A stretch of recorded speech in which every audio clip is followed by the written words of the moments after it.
Hello, everyone, and welcome once again to the one and only F.A.N Show, episode 486, if you can believe it. I'm your host, the T-Man, Richard T-Man, and the man in the other box was promoted to co-host last week. He believes that RC Cola, Pepsi, and Coke are basically the same thing, just like co-host and host. But no, I tell you right now, they are two very different things. The Robin to my Batman, the Wolverine to my Deadpool. It is Father Malcolm McCoy. How you doing? I'm doing great, man. I'm doing wonderful. I like to Uh, think of myself as Batman. I mean, bully it up to the viewers, but yeah, no, I'm doing great, man. I called you Wolverine, but clearly, like, I'm jacked after the trailer that dropped today, man. Like, I went and dug this out of my closet. I'm like, I'm feeling it. This is, it doesn't fit anymore, but I don't care because this is all you need right here is the padded Hey, pecs and the I'm abs that loving I had once upon a time. I had abs. They were there. Yes, true story. it. I believe it. I believe Oh, it. it's gonna get way too hot in this thing. Anyway, yes, the new Deadpool and Wolverine trailer dropped today. That's gonna be a midnight showing that I go and see. But today's fit is provided by Full Sail. My school, they sent me Mm. some swag. I go down there next month to do a presentation, and I'm a part of like 3 panels. So that's gonna be a busy week for me in Orlando. It's gonna be fun though. We'll still try and do an episode, but episode 486, Malk. It was a weekend. We got the draft coming up this weekend, and Yeah. that's when everything changes again for the landscape of the NFL. Except for some teams, the more they change, the more they just really stay the same. But what was your good, bad, and funny from the weekend? Well, man, I tried to keep it simple. I'm usually all over the place, but I stuck to, I kind of stuck around the IFL for the good at least. For the good, like I said, how about Bakembe Kearney, man? One of my Yes. former teammates, great guy, a really solid dude. They call him Hit Stick, and they rightfully so. It's for a reason, man. The guy racked up 12 tackles. He had 6 solos, 6 assisted, an interception, and a pass breakup over there in Quad City, man. And that's not even the most impressive part. He really just can't really got there, like just got there not too long ago. I want to say he arrived earlier in the week and didn't even have a full week of practice, but even still had a performance like that. That's crazy. And even if we take it back a little further, he initially signed to San Diego earlier in this season, before the season started, actually. And things didn't work out for him how he wanted them to over there. This is a classic story of one of those guys who, you just keep pushing, man. You gotta stay on the horse. If things don't go your way, just stay by your phone because the phone will ring for guys who can play. And Yeah. sure enough, it rung for him.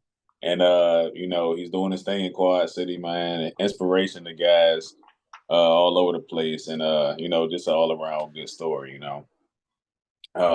For the bad, I'm gonna switch it up a little bit here. See, my bad and funny, my bad and funny are actually the same story. Because this is one of those things. It's so bad that it is funny. So we talked a little bit, well, a lot actually, off camera and here on the show about how sports betting is affecting the game, whether it be basketball or football. In some ways for the better, and a lot of ways for the worse. This happens to be one of those situations where it's for the worst. Former Toronto Raptor Jonte Porter was banned from the NBA after he was caught betting on himself in the Wow. games and actually sitting out to affect his stats. It's kind of crazy to hear. Like, how much more money does an NBA starter need, man? It's crazy. At this point, it's kind of like an addiction. But like I said, it's so bad because I mean, it's clearly taking a toll on the game. People bet, and I'm not one to shame people for betting. I don't do it myself anymore. I had my stint with it, and I'm pretty much done. But I mean, it's your money. You do with it as you will. But I think this is certainly a case where you should consider, just putting the phone down for a minute because, like I said, you made it on the highest pedestal of basketball. How much more money do you need? Like, what do you think, Rich? Yeah, it's funny because there was the Last Dance documentary, and Jordan was talking about gambling, because he did it a Yeah. lot. And I honestly Oh, believe that there's people that do it just for the thrill of it, right? Like it's just, yeah. whether it's a horse race, or it's a game, or it's a point spread. Prop Mhm. bets, I don't know. I mean, they're fun and all, but I really think that people like Jordan exist. I really think that there's something about going to the track, picking a horse that's your horse, and Yeah. watching it, and if it wins, there's just like some high that you get, and for some Mhm. people like Jordan, who were the greatest of the great at their profession and what they did for as long as they did it, it's like I guess once you're used to that high, you got to find a new high somewhere else, and chase and hope that that high can compete with the other. I don't know how it works in the mind of a guy like Yeah. Jordan or Brady or anybody like that. But yeah, I do think that it's kind of a genie that people are Mhm. trying to contain, not necessarily put back in the bottle. But you've let the genie out with sports betting, and these are the consequences that you are dealing with. It's I Yeah, don't know how you man. regulate it. I don't know what you do about it, but I do think that there is a lot of hypocrisy. It's like, oh, you can do this, but you can't do that, or don't do this and don't do that, but yet it's like every other commercial. It's a Yep, headache for me personally. for sure. And I would even go as far as to say Porter probably wasn't the first one who did this. I have a hard time believing that he's like the only guy who's done this before. He's just been the unfortunate example to get caught. I think they said they caught him because they didn't specify which sports book it was, but they said they flagged his account for unusual betting. I don't know what exactly unusual betting is, but he must have been on there doing something serious, and it was grounds for an investigation. Here we are, man. Messed up a great opportunity, but hope this can be a lesson for guys that come after him. So Well, for me, I don't really have a good. I have a bad and two funnies. Except for I guess you could technically say the good is our content. 2 year hiatus, 6 episodes back now, and still smacking the yeah, crap out of the competition out there. come on But now. also good is, can we get more Eminem with NFL content? Like that thing that he did with Roger Goodell, because they're in Detroit for the draft. That was epic. So more It Eminem, please. Less Taylor Swift, more Eminem. That's what I'll say about that. was. All right, so my bad. We'll get this out of the way. Look, it is so hard to raise awareness for something and to influence change when people are making jokes about it. And that is the women to men comparisons for athletes and what they make and their salaries. Like, I see the memes. There was the one that, Caitlin Clark is making this much as a first overall pick, and that's less than what Tyreek Hill has been fined for not wearing socks like throughout his whole career.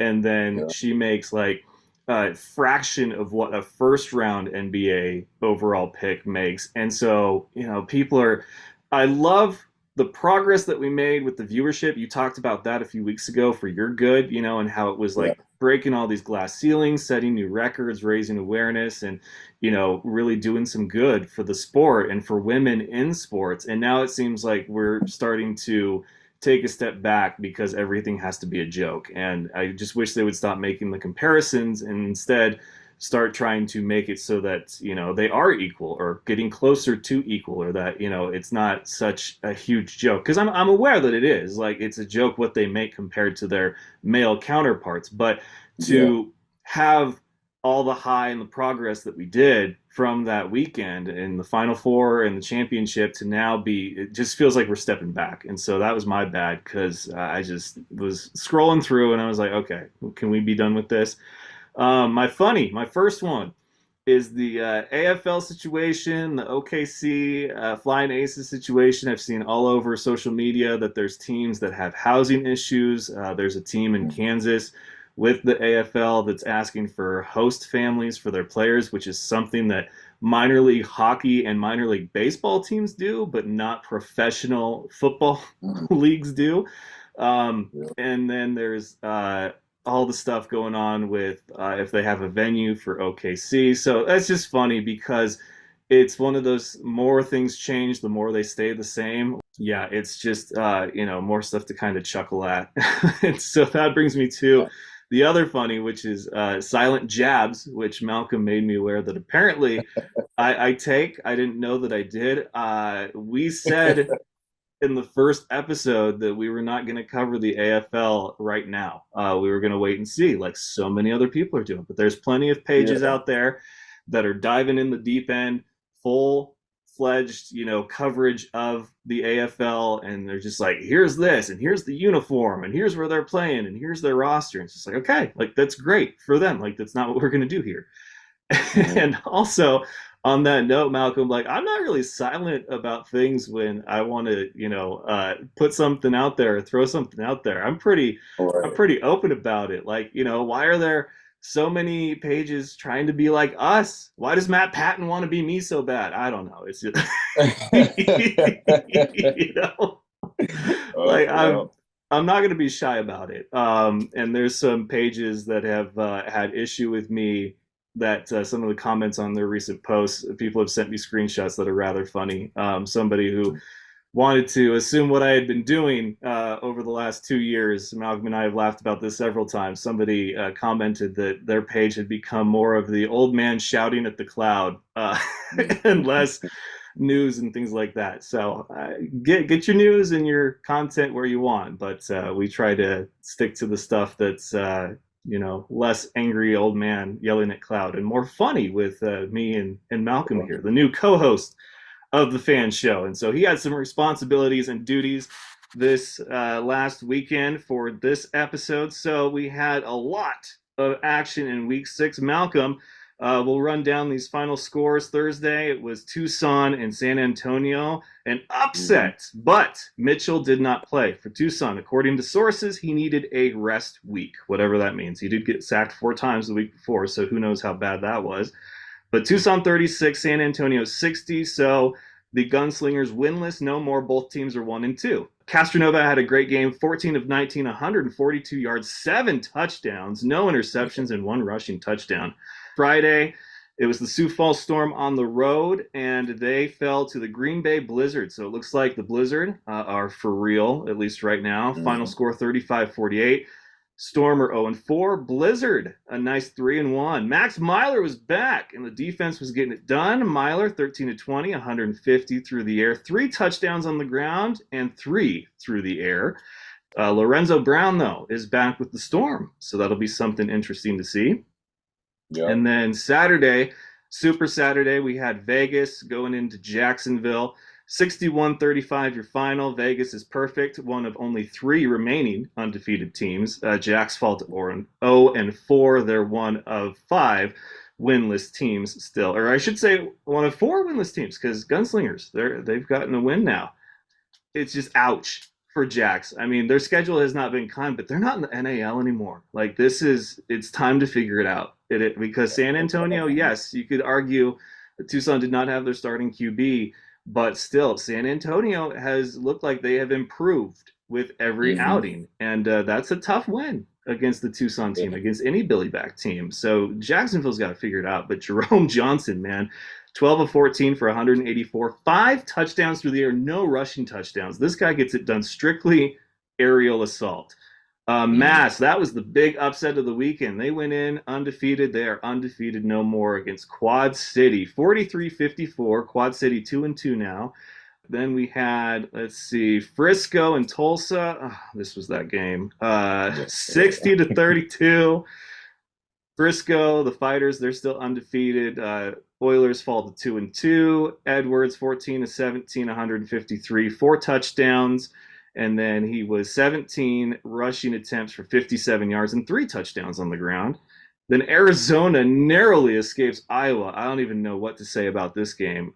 Kettle was the quarterback again, 15-19, 140 yards, 2 touchdowns. Brooks had 3 TDs rushing on the ground. Kyle King didn't look too bad. 13-30, 171, and 4 TDs and 2 rushing touchdowns. So final score was 49-47 there.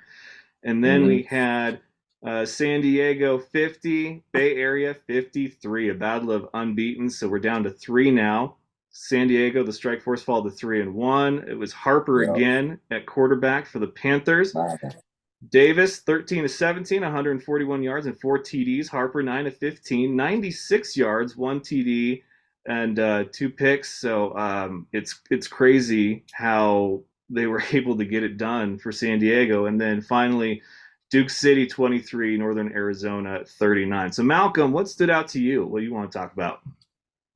Man, there were a few things in particular, honestly.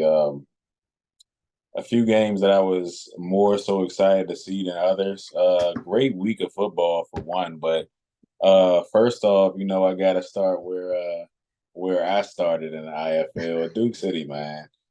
They just can't catch a break, Rich. It's crazy. Their QB troubles just won't let up at this point. They started off with John Junn, who I believe came from the XFL. They brought him in a couple weeks back because they were having QB troubles already. But Mm-hmm. he just it's a huge transition. And we've spoken on this before how, the outdoor game is totally different from playing indoor. The timing is different, the route combinations are different, the routes themselves are a lot different.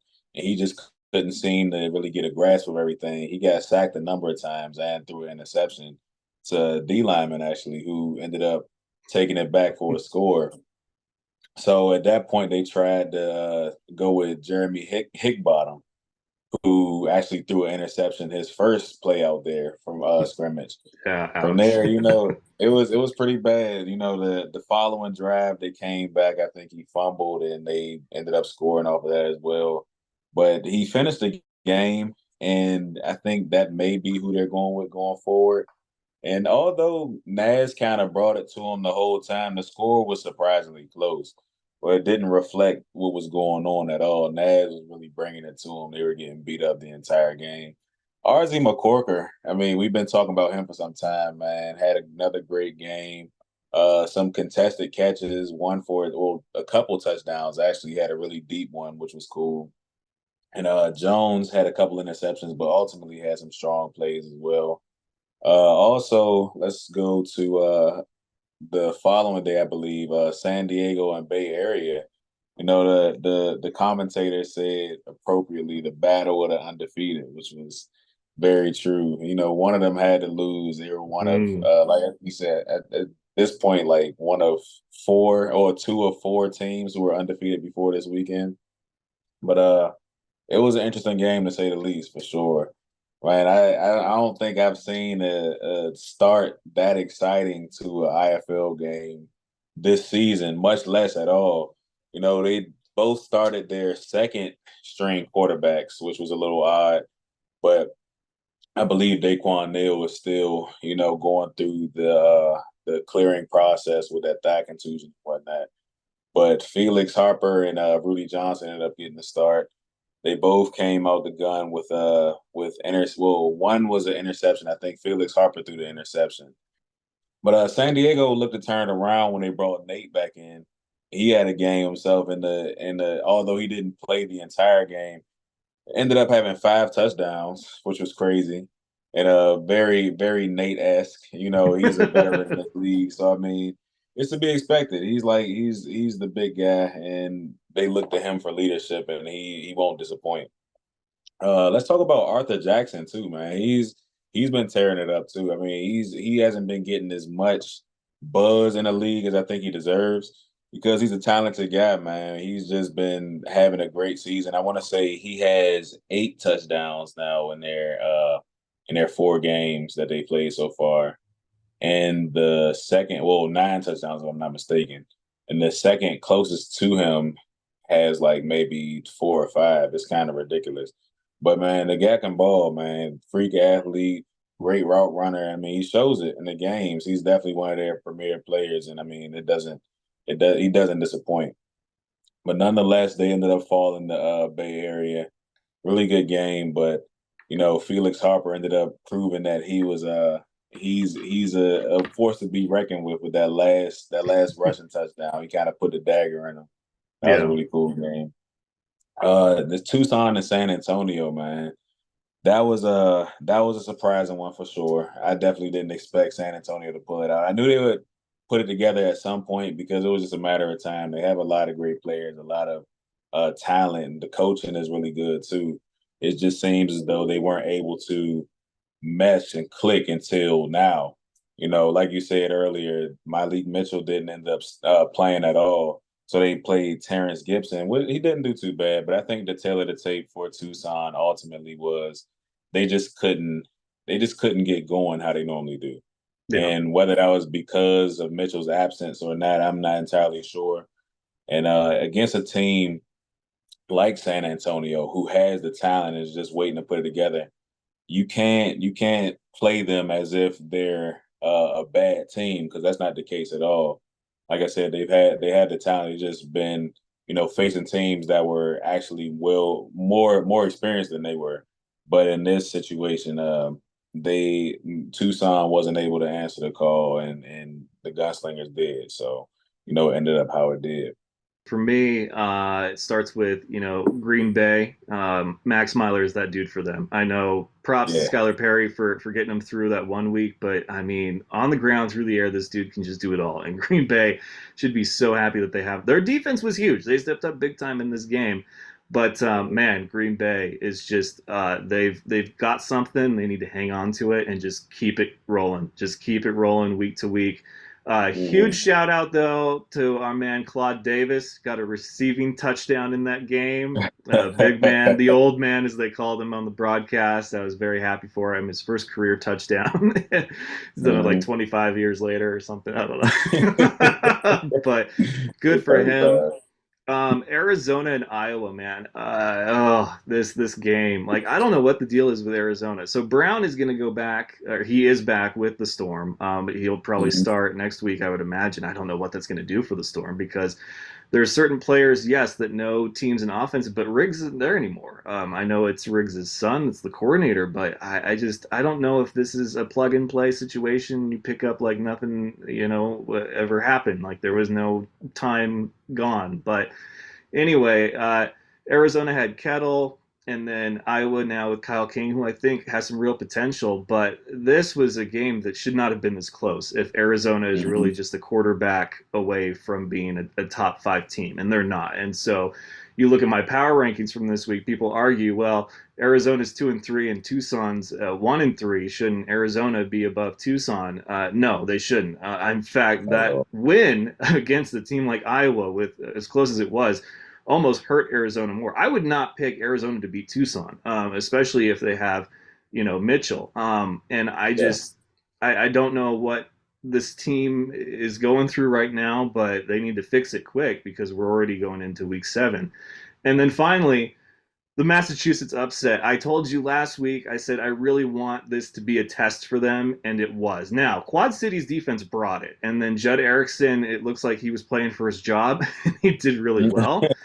But all season long, I have said, who have the Pirates played? Who have they played? Who have they played? And people would give me shit because they weren't like number one or one or two. Like I had them in top three, moved them up once. Now they're six, and that's where I feel they belong right now. And it's a team that, as soon as they play somebody with a 500 or winning record, I want to see how well they do. And they did not do well. It was on the road, yes, but this is a game that they should have won if they're really as good as people think they are. So right now, I For just sure. don't think that the Pirates are that good. So that's our week 6 takeaways. So, Malcolm, it looks like you've got some teams and players to watch. I've got some teams and players to watch. So now we're going to go ahead and break down week number 7. But first, we do have a special guest.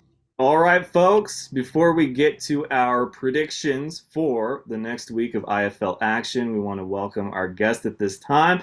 He's with the Northern Arizona Wranglers, who are off to a 3-1 start this season. He's lighting it up offensively. It's Arsiah McCorker. McCorker, we wanted you. We got you. Welcome to the show, man. Thank you. I'm glad to be here. I appreciate it. Yeah, man, I gotta say, it's not every day a player like week 1 and 2 catch our attention like you did. Even before we started recording on those episodes, Malcolm and I would be like, "Dude, did you see that McCorker guy? Like that is a dude."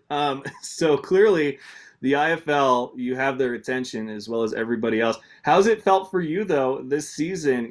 Playing ball for the Wranglers and doing it special teams and offense and all the good stuff there. It feels pretty good, to be honest. Coming into training camp, I wasn't really expected to be here. A lot of guys didn't really know nothing about me. And as you can tell, I'm not like a 6'4" type guy. I'm not a big dude, so I didn't really stand out in that type of way. But when I got here though, I was just focusing on one thing, just knowing that I know I can compete with the best of them. It was just all about just showing my ability, showing that I belong here. And then once I did that, everything is just it was football at the end of the day at that point, like something I've been doing since I was 6 years old. So at that point, I just started learning. When I started learning the offense and just learning how the game goes, how fast the game is, how it flows, it started becoming too simple to me. So, what do you like about the Wranglers as far as what they do? Because Jones is a really good quarterback; he's performed very well. But you obviously bring a multifaceted kind of Swiss Army knife like dynamic to the offense and the special teams. So, when you're not out there doing the work, what do you like about the team and Coach Les Moss and what kind of his philosophy that he brings to the team? I just love the fact that they put us in great positions to be able to win, and give multiple players on our team chances to be in a great opportunity to put points on the board or do whatever we can to do to get our team in the best position we can to win the game. So I love that aspect as our coaching staff, and they got us as family. I'm not sure you know, but we only been together 9 days going to training camp before the first game. So being that we won 3 games after the first game and we were a pretty young team, like 26 of us out of 30 was all rookies. So being that we're a pretty young team, I like the fact that how they got us to come together pretty quickly, just build a brotherhood type, family type bond, and that translate on the field, and you see us winning games now. Now, is this your rookie year? Yeah, this is my rookie year. My last game was December 30th, in the HBCU Pigskin Bowl. So I just got done playing college football. Wow, that's awesome, man. All right, newly promoted co-host Father Malcolm McCoy. What questions do you have for our guest, Arsiah McCorker? For sure, man. There's a lot of questions, man. I gotta narrow it down because we just don't have the time for it, man. But for sure, like you said, brother, I mean, you're doing it at a high level, man. And I want to congratulate you on that, especially seeing as how this is just your rookie season, man. You're making a name for yourself, and you're putting yourself in a great position going forward the rest of this season, and for the rest of your career to come, for sure, bro. I appreciate that for sure. Yeah, man. Yeah, for sure. One thing that I kind of know as a player myself is that when you're looked at or looked to make those big plays, a lot of times it can kind of the pressure it does one or two things to people. Some people embrace it and play better because of it, but I've also seen it like make people fold because it's just too much weight on their shoulders. What do you do to kind of stay grounded and I guess not let the moment get too big and still play your game, knowing that like going into the game, your teammates, the coaches, the fans, everybody's looking at you for those big plays. Really just staying humble. If anybody know my story, like I didn't go to no big time schools. I Mm, went to two small D2 schools. I went to junior college, terrible junior college. We didn't win games, but it's just about that because I know it's always more to get better from. Like never get complacent of what I'm accomplishment. Because it could be somebody out there just working just as harder, or if not harder than what I'm doing. So I just try not to get complacent about success and just keep my head like no. At the end of the day, it's still football, it's still the game. It can go either one way or two ways, good or bad, and just staying humble, like not get too high, not get too low. You just go out there and just stay focused and keep playing football. 'Cause like I said, in the day it's football. So once you make those big plays, you kind of get used to making those plays, and then it's just part of your game at that point. Like you just practice it, make sure you crisp in everything you do, your route running and catching the ball, understanding the game, understanding how they're switching coverages. Because since we've been playing, everybody played us differently, especially me. Like I get doubled mm, some games they try to send the linebacker or drop the DN so I don't get like quick things. So it's all about understanding what your opponent trying to throw at me and just staying level headed at the end of the day because I don't want to get too high and especially never get too low. And I always know how football can go, especially IFL or indoor yeah, football in general. Again, it's an up and down game. So it's all about just me just staying grounded, staying humble for sure. that's all right, man. That's all right for sure. And I just, man, I want to encourage you to stay that way too, bro. Because I mean, like I said, I've seen the game like make or break people, man. And you're on a great path especially with this being your first year. So keep doing what you're doing, brother, for sure. I appreciate that for sure. So now Yeah, I have a man. couple of questions because that prompted a few. So first, which do you prefer, special teams or offense? Like which touchdown feels better? Is it going, end zone to end zone on a kick return, or is it, you got mossed style in the back of the end zone over the walls? It really just depends on the game, really. But being that my first touchdown was a kickoff return, that's really exciting because you can get the crowd more into the game, and that really like change the dynamic of a game. Like you score on offense, like that may happen, but scoring on special teams is a big difference because that don't really happen that often in any level of football.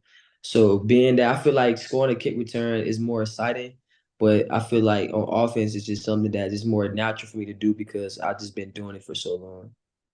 Yeah, people have already made comparisons. I'm one of them. You to B.J. Hill, who's an IFL Hall of Famer on special teams. If you get a chance, if you don't know who that is, look him up. Yeah, I already looked them up. I heard about that already. Yes, definitely already know who that guy is for sure. Dude's a good friend of mine. Man, he was great for Green Bay and the Blizzard, just like you are for the Wranglers. So yeah, it's I think what 90%, if not more, the chances are a kick return touchdown gets called back for some block in the back or holding. And so the fact that you've been able to do that and not have those penalties called on you is really something. But you are so fun to watch out there. And so then I got to ask because you mentioned, that you didn't win a lot, whether it was high school or college in the small schools. So 3-1. How does it feel to be winning now at a professional level? It feels good. I mean, in high school we did win a lot. Just when we got to the playoffs, it sucked. We always lost in the first round. And then when I went to my junior college, I didn't win at all. But when I got here, just being able to go 3 games in a row, not just winning, but just winning 3 games in a row, it's a great feeling. Because it's a pro level. No, we was ranked number 11 coming in, so nobody really expected us to do this. So being that we 3-1 now, and just all about just keeping the ball rolling, keep staying focused, keep doing what we're doing. But it feels really good, especially victory Mondays, victory Sundays, coming off those victories. It feels amazing to be able to be winning like we are. All right, my last one for you here is that you guys are going to take on the Tucson Sugar Skulls. There's 3 teams in Arizona, which is crazy, and you guys are the newest one of that bunch. Now, obviously, as a rookie, you don't know much about these teams beyond if you've played them before or just what you see on film. However, you do know rivalries, and that's something that we love here in the IFL. So, how do you feel about this game? Going into Tucson, hostile territory. They're coming off a loss, looking to, break that losing streak, and then you guys are hot right now, riding a winning streak. So, when it comes to rivalries, how do you prepare yourself for one like this? Well, I know this game gonna be even more tough because we beat them already. In this away is on the road. So I understand the rivalry, but I think what we gotta do, we just as long as we prepare the right way going into the week, not really worrying about the crowd or how big the rivalry is. Just stay focused on football. We should be fine. Like I really feel like our defense is coming together for sure. Because the first game on the defense when we played Tucson, the quarterback ran the ball a lot of us, and that's because we still had a young defense, so they were still understanding the game. But the last 2 games, our defense has been doing pretty good, especially with running quarterbacks. So I feel like going into this game, as long as we execute, practice well, prepare well, we should be fine. We should come out with a victory. Like it might be some adversity. That's what happens when you're on the road, ups and downs. You never know. Some calls may not go our way, but as long as we stay focused and do and play Wrangler football, we'll come out with a win for sure.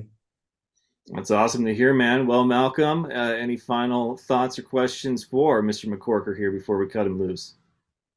Sure. Just one more, man. I know you relaxing and everything. I don't want to hold you up too long, but now I'm curious as to, because I mean, you're in a pretty, I guess I should say, rare position, Ozzy, because you being a rookie, there it's not too often that you're having as much success as you are. And I'm sure even though you're a first year guy, there's a lot of people probably looking at you for like, leadership and things like that. How has that been for you? Like being a leader, although you're still a fairly young guy yourself. It's been pretty good. Like it just came natural, honestly. When I was going to training camp, I didn't really talk that much because like I was in the third string, the last string, the receivers receiving group. So I was more so trying to prove myself, make sure that I can get on the team and show that I belong here. But once I did that, it was just like everybody like kind of like gravitated to me. Yeah. And I felt like I took that upon me. I feel like I should be the one that get our guys ready, especially me doing the things I do on the field, and they feed off that. Like our defense feed off that, our quarterback, our receivers, everybody on our team, including our coaches, they feed off that. So I just do my best to just come in and just wouldn't never say just be motivational, but just show lead by example. Like make sure like everybody doing the right thing. Just staying focused, staying locked in, and it's not get to the point like when we break it down, they all just say it's on you, RZ. Like nobody else, they just all go to me because it's just they see that I'm a good person. I'm a great leader. I know how to lead a team. And being that I'm a rookie, sometimes it's just some of those things just come natural. Like sometimes you just can't teach that. Like you just feel it. You just feel it in your heart, and you just go with it. And that's how I've been doing it. And so far, I've been doing a pretty good job. So That's I'll what's up, say. bro. Malcolm, you think he's a rah rah guy? Probably not giving me those vibes, but I mean, like I said, it's either rah rah or show improve. He's definitely a show improve, man. He's showing that all of us really. Yeah, man. Well, hey, it's been fantastic to get you on here. I'd like to break the ice and get you on one so that we can have you back again and it can be a little bit more fun stuff. I know that you're a rookie and sometimes it can be nervous to do media stuff, but hey, me and Malcolm, we're just all about having fun and hanging out with you guys for as long as we get to. But thank you so much for your time, man. We really appreciate it. I appreciate you guys for sure. I definitely looking forward to do this again. It won't be the last time you hear me for sure. Oh, absolutely, man. You just keep tearing it up. Special teams, offense, we love it. You're due for a hat trick again, man. You had like two in the first two games, and now you've been like one shot the last couple. So we're ready for Yeah, it's a just like every three-peat. time I get that second one, it's like we start getting to like running the ball a lot, trying to be conservative. So, but my goal this week is try to get three in the first half, so that we don't have to worry about it. So, Yes, All right, sir. folks. Well, once again, he is Arsiah McCorker, lighting it up on special teams and on the offense for the 3-1 Northern Arizona Wranglers. Thank you so much, man. We will see you next time. Good luck this week to you guys. thank you. I appreciate you guys. Have a good one. And one more big thank you to Arsiah McCorker. I love that you and I just put it out there in the universe, like, hey, like this is who we want, and we got one. You know what I We just mean? what they say now, what's the buzzword? We manifested them. Yes, manifested. Not All right, bad. so that will bring us to an action-packed week number 7. We got some Friday games, we got some Saturday games, we even are back to some Sunday games. So Malcolm did get to the one game that we were different on correct. So there's a lot riding on this. He's going to get to pick another punishment. You know, you should love that punishment, how it turned out, because Danja was like, he needs to not pick stuff that involves you doing your hair. It was like 30 minutes of hairspray and product.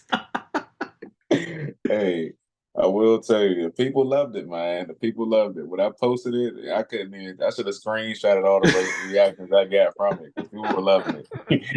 But yeah, that's one for the books for sure. I do think it's funny though that she's the hairstylist, right? But yet when it Yeah. comes to doing an effective mohawk, I can run circles around her. I said, "No, you got to do this." She's like, "That's not how it's done." I was like, "Trust me, it's how it's done." And so we did agree though that before I cut my hair, I'm gonna cut it into a mohawk, and she's gonna dye it. Yeah. We're gonna do one last, hurrah! With Uh, it's gonna be the longest it's ever been. It's gonna be huge, but there will yes, be sir. pics for that. But yeah, I found my animal onesie, and I was like, this will work. And then did that ridiculous drum solo, and then I had to post the video of drum off and be like, okay, this is what it should have looked like. Oh man, the legendary drum solo, man. When was that the one that you posted, like the actual one? Was that like before you got in the band, or was that where was that in your musician journey? Dude, that was the height of my band days because we were touring, we were in the band, and I wanted to do drum off. I'd done it like 2 years prior, and I was like third one, and so Yeah. I won the store finals, and that was the district finals. And so I got beat out because some judges just don't appreciate showmanship. You know, they're more Mhm. looking for technical stuff and rudiments and whatnot, and that's just not. Yeah. When you think of solos, whether it's guitar or drums, you're not thinking about the guys. like technique or his rudiments or Yeah, fundamentals. You're thinking, can the guy play while the guitar is on fire? Can the guy drum while it's upside down? Like that's what I'm thinking of, and that's what I tried to for do. sure, So man.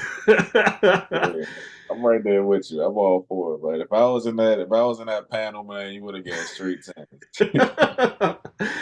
anyway, so that was the punishment. It's done. I'll leave it up for an extra day because it took me a day or two to finally get it up. But anyway, that was for Malcolm. So week 7, here we go. First one is the 0-4 Iowa Barnstormers taking on the 3-1 Green Bay Blizzard Friday in Green Bay. Uh, Iowa, Kyle King looked good. They took it to Arizona. I don't know who that speaks louder for, Arizona and their issues, or if Iowa's starting to maybe bring it around. But I don't think it's going to be this week that they put it all together. Although we did say that about a few teams in previous weeks, and they happen to make it click. So who knows? But I'm going to go Green Bay on this. Yeah, I agree. I agree 100%. And I like this part of the season because this is where it starts to get a lot more unpredictable. Like you said, it's we have like kind of shot down some teams in the past who surprise us all. They're the underdog coming into a game and they ended up upsetting the team. So all in all, I don't think that'll be the case for Iowa. They are kind of bending the corner just slightly, but Green Bay, like we said before, they definitely have it together. So I think they'll come out with a W.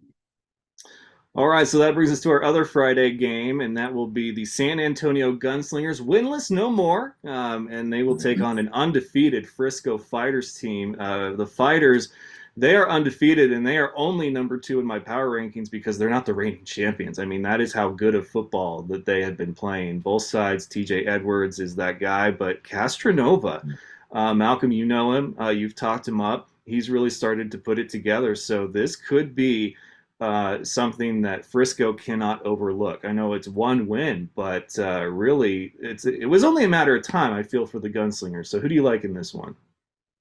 So, like you said, Casanova, he's a dog, man. Really a dog, leader of any team he goes to, and he wears it. He's definitely a guy.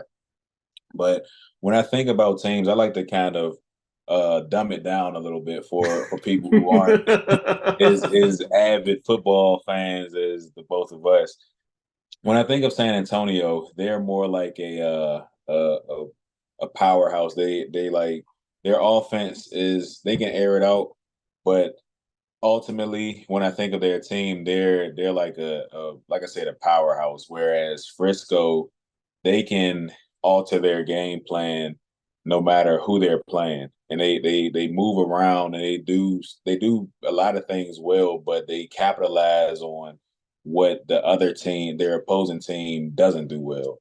So I definitely think Frisco is going to take it home, and also, I mean, you can't ignore the fact that Edwards is just a electrifying guy, and he's been, just tearing up every team he's went against so far. So yeah, like I said, Frisco's going to be on the board with this one. Yeah, I'll take Frisco in this one. I have no reason to think that they won't perform well. They're at home again. They've had 4 of their 5 games have been at home now this season. Mhm. That last week was their first one on the road. So yeah, I like Frisco in this.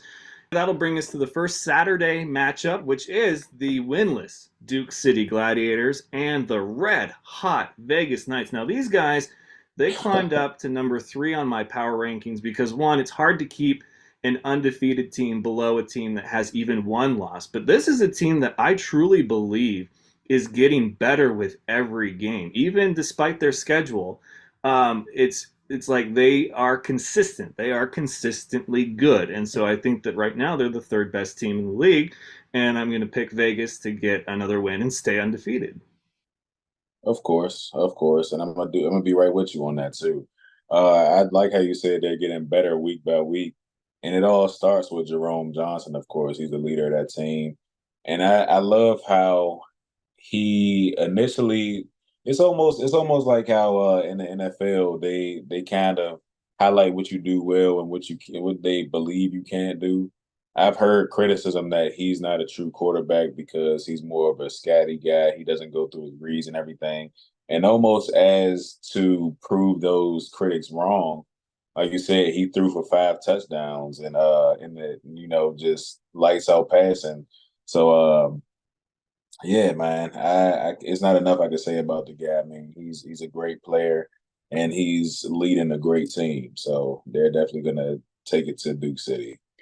It's unfortunate. Maybe Duke City will get it to click. I don't know. They just have not looked like they've won championships, but they look like the Sharks right now, like as if they're a team fresh to the league, and it's Yeah. just they've been around for a few seasons, so they should have it a bit more together than this. But hey, it's whatever. So we both like the Nighthawks. That'll bring us to Massachusetts. Pirates reeling off a road loss. They're on the road again in the same kind of territory. They go to Sioux Falls to take on a winless Storm. This is a team that I is pissed off. They Mhm. should. They are doing the worst that they have in franchise history. But I guess post Riggs, I mean, you're gonna. There's a lot to live up to, right? So I don't know. This could be another setup for Mass to not perform very well. They're Yeah. on the road, which they have not been very well on the road in Green Bay. That was a very close game. They lost to Quad City, so this one could be a tighter game than what we expect. I will go with Mass just because for people that think that I'm hating on the Pirates, I'm not. It's just like, who have they played? So, you know, I'll pick them on the road against the Storm, but I'm not going to be shocked if somehow the Storm find a way to win this one. Yeah, I for one will be shocked if they find a way to pull this off. Because I mean, I agree that Mash's their strength of competition hasn't been the best, but it winning like just constantly does something to your team, man. It does something for the fan base. It does something for the coaching staff. You just kind of get that feel that I don't want to say you're expecting to win, but you go into every game, just not wanting to let down those people who are expecting you to win. They understand that they have a strong fan base and a pretty proud fan base who would hate to see them lose to a Sioux Falls. So, I think they're gonna go in there and have something to prove. All those Sioux Falls is certainly not the best competition they will see. I definitely think they have something to prove, and they're gonna prove it for sure on Saturday. Yeah, both teams have already played once. It was a relatively close game.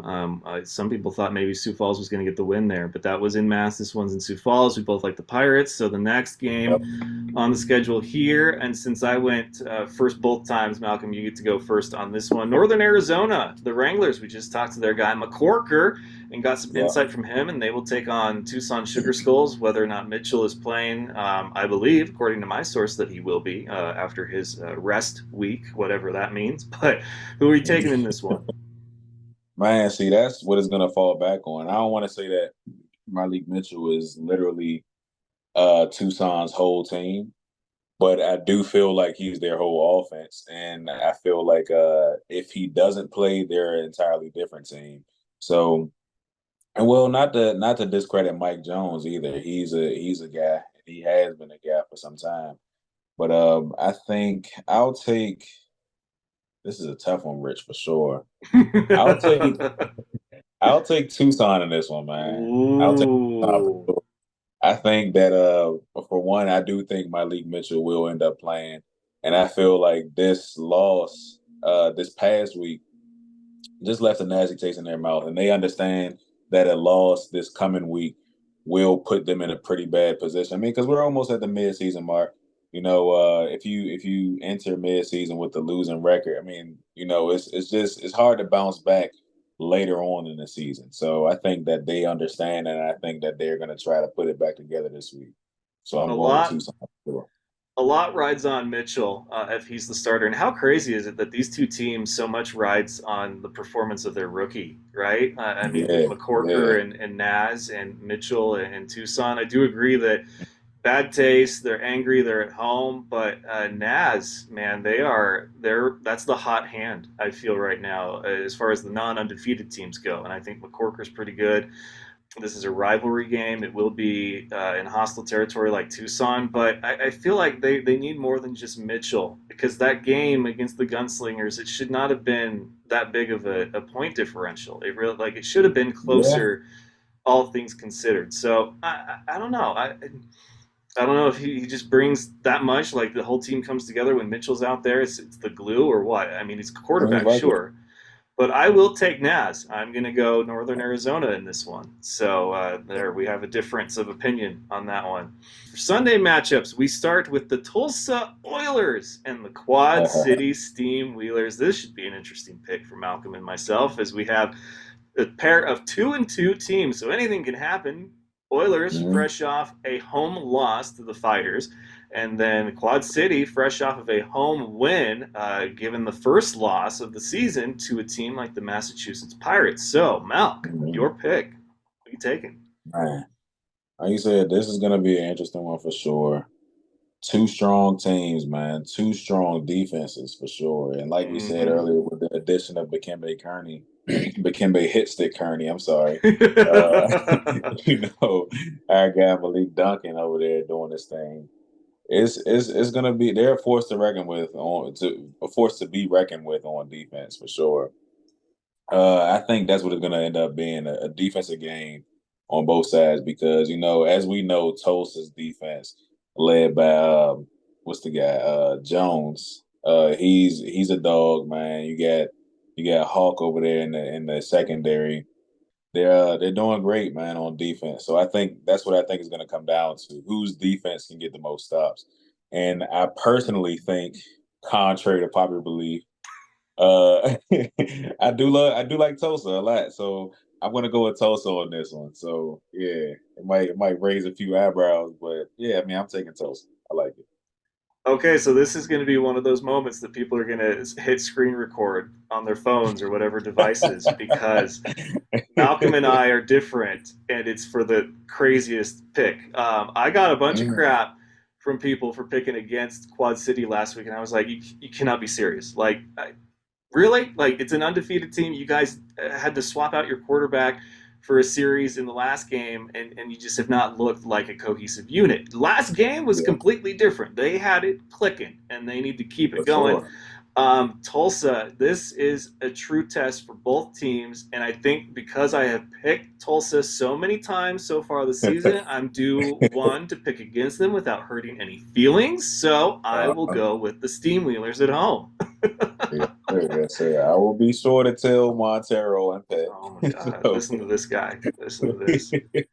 Gets promoted to co-host now. He's like, I'm gonna tell everybody that you picked against them. I love Okay. it. That brings us to the next Sunday game, which is the winless Jacksonville Sharks, who just really haven't looked like they've gotten any better, which is crazy, all things considered. Mhm. But again, this is not the NAL anymore. They will take on the 2-3 Arizona Rattlers. They end their losing streak in a very close game against the team that I have at the very bottom of the rankings, Iowa. The only team above them is the Sharks right now. So Mhm. am I crazy in thinking that this could be a really close game? But I don't know. I don't know what is going on with either of these teams. They should both be better. Yeah, yeah, you would think so. You would definitely think so. Um, and especially the Rattlers, man. Kevin Guy, he's kind of built that reputation as the dynasty coach in this league. We kind of got you see the Nick Sabans and the NCAA and the Bill Belichick's in the NFL. I would say Kevin Guy is that or has been that traditionally for the IFL. And I think we could be witnessing the end of a dynasty here in the IFL. So this game in particular, I don't think is going to be too much of a upset. I think that we all expect the Rattlers to win, and I think they will end up winning. Jacksonville, they're just I kind of chalk this up for them as like a learning season. Yep, and again, I will pick the Rattlers. Is I don't have confidence in either of these teams. I don't like it. In my mind, it really could go either way. But here's the biggest disappointment for me right now is that the Sharks are the reigning NAL champions, and I know that Right. every year it's a completely different team, or it can be a completely different team. Like, okay, we get it. There's the cliche, whatever, but this is one of those situations where it's like we've always joked about, oh, we want the champion of this league to take on the champion of this league, or like the worst in this league. Take the champion of the XFL and have them play like the Cleveland Browns or whoever Right. was the worst in the NFL that year. But you get what I'm saying. They always talk Absolutely. about, you're a champion against this guy or this champion against this champion. So we have the NAL reigning champion in the league, and they're winless. And I just feel like there were so many people for years that have said that, well, the talent level really isn't that different. I think there's some very talented players that have played and currently play in the NAL. But what we're seeing from the Sharks and from the Gunslingers is that there is a difference of collective talent. So I don't want to hear the people say anymore that, oh, they're basically the same. They're not the same. Clearly, Oh, we have the evidence to prove that they are very much not the same. So mm, hopefully Jax can get it together. Hopefully San Antonio can get another win. But mm. we both like Arizona. So we'll see what happens for them at home. That brings us to our Week 7 finale. And no, do not adjust your screens. It's not deja vu. It is, in fact, the Bay Area Panthers at the San Diego Strike Force this time. So it was the Battle of Undefeateds. Now Strike Force with one loss. Really, Nate Davis, this was one of those scenarios where he did everything that he could, short of like doing everything on offense. But Bay Area, they proved once again why they are the champs. And so, Malcolm, I'll leave it to you. Who do you like in this one? See, I was hoping you wouldn't ask me to choose first. This is tough, Rich. This is tough. I've said before, and I've gone on record saying it's hard to beat any team twice, man. Especially a team of these two magnitudes. They're two great teams, man, and we saw that this past weekend. The difference maker in this past game, I think, was the defense for sure for Bay Area, especially, man. Antoine Kincaid is a baller, Rich. That boy is crazy, man. He's I that think dude, man. one of the commentators made the perfect comparison. They said he's a modern day old school player, meaning that he's like one of those safeties that don't mind coming downhill and tackling, man. He wants to tackle. He wants to hit. He wants to make those plays. He's a ball hawk. Great guy, man. And he picks up that defense too. He makes the defense as a whole better. And not to mention all the weapons they have on the offense, of course. We shall see, man. I'm going with Bay Area for sure. All right, so you like Bay Area. This is a tough call for me because I really do feel like it could go either way. Now, one thing to consider is that Bay Area, Craig did not have a good game, and he would be the first to tell you that he did not have a good game. And so, if you look, that final score was a 3 point difference. If Craig is perfect on the night, I don't know if it's that close. Yeah. It could change a lot of things. Obviously, points can always change things, but I just feel like it was closer than it should have been, all things considered. Felix Harper, Craig having a bad game, Nate Davis being as on fire as he's ever been. I mean, he was doing Nate Davis things again. So this one, if Bay Area is like at their best, then Panthers win, no doubt. But San Yeah. Diego, man, if they are at home and can find that edge and that opportunity to take it, then obviously I think that they could really get a win. So I am going to go with the Strike Force in this one. I think that the loss last week, it's a short turnaround. Left a really bad taste in their mouth. I'm not taking anything away from Bay Area or the reigning champs right now. They're a fantastic team. They're one of the best teams in the league right now, if not the best. Yeah. But there's something about going back to back and having it be that close, and now you're on the road, and just it's different. You know it. You've been there. You've done that. Sioux City. It's a short road trip. You've done it back to back weeks, but it's different every time. It's different. So I will go San Diego, and you will take Bay Area. So we're different on 3 this time, Malcolm. So you don't get to put all your eggs into one game basket like last time. But unfortunately, that does bring us to the portion of the show where this time, okay, because I don't know if it's going to happen again for a while. This time, Uh, Malcolm gets to pick my punishment for the second week in a row. Yes, sir. Yes, sir. The all important part of the show, where I get to, where my goal is to embarrass Rich. I mean, don't we all love it? Mm. So, Rich, I think I'll go ahead and well, in honor of our guest, RZ, great guy. And also since I was promoted to co-host, thank you again for that. I'm gonna pay some homage to both our hairstyles. We both are members of the dreadlock community, and I think you would enjoy it as well, Rich. So I I went ahead and took the liberty of ordering a dreadlock wig for you. It should be at your house later on this week. I would love to see you wear that for the entirety of next week's episode. Wow. Dre, you can style it however you want to, but as long as you're wearing it, I need the people to see this, and I think it'll be a great episode because of it. So Be let's make it happen, careful brother.